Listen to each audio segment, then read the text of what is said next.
Hello everyone, welcome to OSF education. આજે કાલે તમે લોકો જે લખવાના છો સપ્લિમેન્ટરી એની વિગત ગુજરાતીમાં વિગત ભરતા હું શીખવાડીશ, એટલે ધ્યાનથી વિડીયો જોજો. એકવાર જોઈને જવાનો, એટલે કદાચ ટીચર્સથી ક્યારેય મિસ્ટેક તો થતી નથી, પણ કદાચ ઇન કેસ હોય તો તમે કહી શકો છો ટીચર આ જરાક જોઈ લો ને, અમારા સરે શીખવાડેલું આ રીતે ભરતા. ઓકે, તો ધ્યાન આપજો જરાક. સપ્લિમેન્ટરી જે મળવાની છે એમાં બારકોડ સ્ટીકર કઈ રીતે લાગવાનું છે, ખાકી કવર ક્યાં લાગવાનું છે, હોલ ટિકિટ ક્યાં લખવાનું, કેટલી વિગત તમે ધ્યાનથી ભરશો જરાક જોજો. તો પહેલેથી લઈએ કે તમારે હોલ ટિકિટ કેવી આવશે. બધાને મળેલી હશે, જુઓ ધ્યાનથી. આ ટાઈપનું સ્ટ્રક્ચર હશે, બરાબર. અહીંયા સેન્ટર નંબર હશે જે તમારે મેચ કરવાનો. ક્યાં આ જે સ્ટીકર આપેલું છે એની અંદર દેખાતો જ હશે. જો 5008 આ બંને સેમ હોવું જોઈએ. આ બંને સેમ હોવું જોઈએ, કેમ ઘણી વાર આટલા વર્ષોના એક્સપિરિયન્સ મેં જોયેલું છે, સ્કૂલનું નામ હોય એની જગ્યાએ બીજી સ્કૂલમાં જ જતા રહે. મારે સ્કૂલનું નામ નથી લેવું, પણ ક્યારેક સિમિલર બે સ્કૂલ દેખાતી હોય, ફેમસ છે કતારગામ એરિયામાં, તો ભૂલમાં ત્યાં પહોંચી જાઓ છો. નો ડાઉટ એક દિવસ પહેલા તમે જઈને બેઠક નંબર ને બધું જોઈ આવેલો છો, પણ આ તકલીફ થાય છે. એટલે સેન્ટર નંબરથી વેરીફાઈ થઈ જાય કે તમે પ્રોપર સ્કૂલમાં પહોંચ્યા છો કે નહીં. Okay, after that subject code ને વગેરે સેન્ટર પેલી સ્ટીકર તમને લગાડી આપશે, ક્યાં લગાડશે બતાવશે. એટલે પહેલા તો તમારે વેરીફાઈ કરવાનું કે તમારો સેન્ટર નંબર અને સ્ટીકર પર જે સેન્ટર નંબર છે બંને સેમ છે કે નહીં. ગવર્મેન્ટ જે મોકલે છે એમાં બી તો મિસ્ટેક આવી શકે, એટલે એ વેરીફાઈ કરવાનું કે તમારા હોલ ટિકિટનો સેન્ટર નંબર ને તમને જે મળેલું સ્ટીકર છે એનો સેન્ટર નંબર સેમ છે કે નહીં. તમે સ્કૂલ પ્રોપર જ છો, પ્રોપર સ્કૂલમાં જ બેઠા છો, પણ ક્યારેક ગવર્મેન્ટે સ્ટીકર ખોટું મોકલેલું હોય તો આવા મિસમેચ થવાના ચાન્સીસ બહુ રેર છે, પ્રોબેબિલિટી બહુ રેર છે, પણ આપણે એકવાર ધ્યાન રાખી લેવાનું, જોઈ લેવાનું. ઓકે, તો સીધા આવી જઈએ સપ્લિમેન્ટરી પર. વધારે ટાઈમ વેસ્ટ નથી કરવો. આવી સપ્લિમેન્ટરી હશે. સ્ટીકર એ રીતે ચોંટાડશે કે આ બારકોડ, આ જે સ્કેન વાળો પાર્ટ છે સપ્લિમેન્ટરીમાં રાઈટ હેન્ડ સાઈડ, હાફ સપ્લિમેન્ટરીની રાઈટ હેન્ડ સાઈડ રહેશે.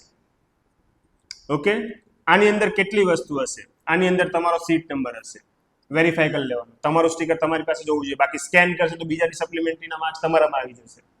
ઓકે, એટલે અહીંયા જે નંબર લખેલો છે એ જ તમારો સીટ નંબર અહીંયા બી હોવો જોઈએ. એટલે તમારી સપ્લિમેન્ટરી જ્યારે સ્કેન કરશે તમારામાં જ માર્ક્સ આવશે, એમને કે બીજામાં જતા રહે. ઓકે, હવે જે અહીંયા નંબર લખેલો છે, સર્ટેન ટાઈમ્સ વોટ હેપન કે એકાદ બ્લોક આ રીતે એક્સ્ટ્રા હોય તો એ ટાઈમે શું કરવાનું?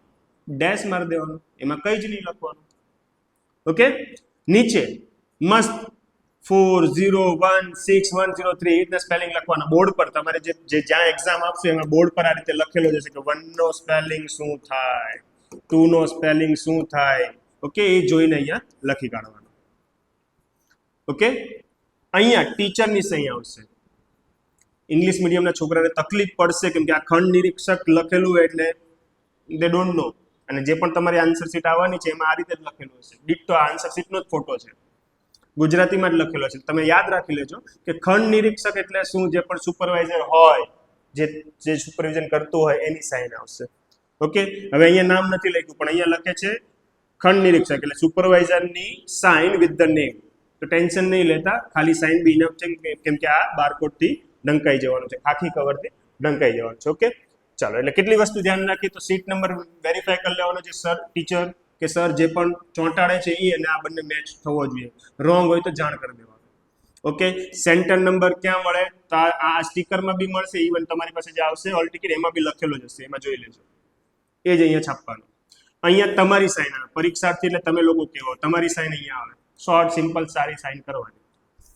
જેવી એક્ઝામ પતવાની તૈયારી હોય ત્યારે આ ટોટલિંગ નહીં ભૂલવાનું કે કેટલી એક્સ્ટ્રા સપ્લિમેન્ટરી. હા, આ એક્સ્ટ્રા સપ્લિમેન્ટરી. માન લો એક તમને મેન આપેલી હોય, 2 તમે એક્સ્ટ્રા લીધેલી હોય તો અહીંયા 2 લખજો, અહીંયા 1 લખજો, જે પણ ટોટલ થતું હોય અહીંયા લખજો. ઓકે, આફ્ટર ધેટ ઇંગ્લિશની એક્ઝામ છે, પહેલી જ એક્ઝામ છે ઇંગ્લિશ. બ્રેકેટમાં લખશું ફર્સ્ટ લેંગ્વેજ, એનો સબ્જેક્ટ કોડ હશે, ક્વેશ્ચન પેપરમાં બી હશે. ડેટ આ રીતે સુંદર લખવાની, નીચે જવાબની language. Okay, language of answer which is English. મેથ્સમાં ઘણા અટવાય છે કે સર મેથ્સમાં જવાબની લેંગ્વેજ શું લખવાની? ઇંગ્લિશ. ધ્યાન રાખી લેજો. ઓકે, ચાલો આગળ વધીએ. હવે ખાખી કવર કેવું દેખાશે? આવું.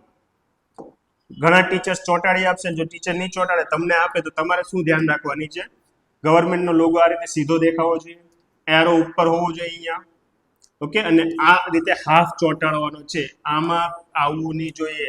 મશીનથી આ વસ્તુ સ્કેન થશે એટલે આની પર ફોકસ રાખજો, એની લેફ્ટ હેન્ડ સાઈડ ભલે ને થોડું આમ આવી જાય એનો કોઈ ઇશ્યુ નથી, પણ આ રીતે ચોંટાડજો. એરો ઉપર હોવો જોઈએ, સીધો લોગો જ દેખાવો જોઈએ, આ પાર્ટ બહાર હોવું જોઈએ, આટલી વસ્તુ ધ્યાન રાખવાની છે.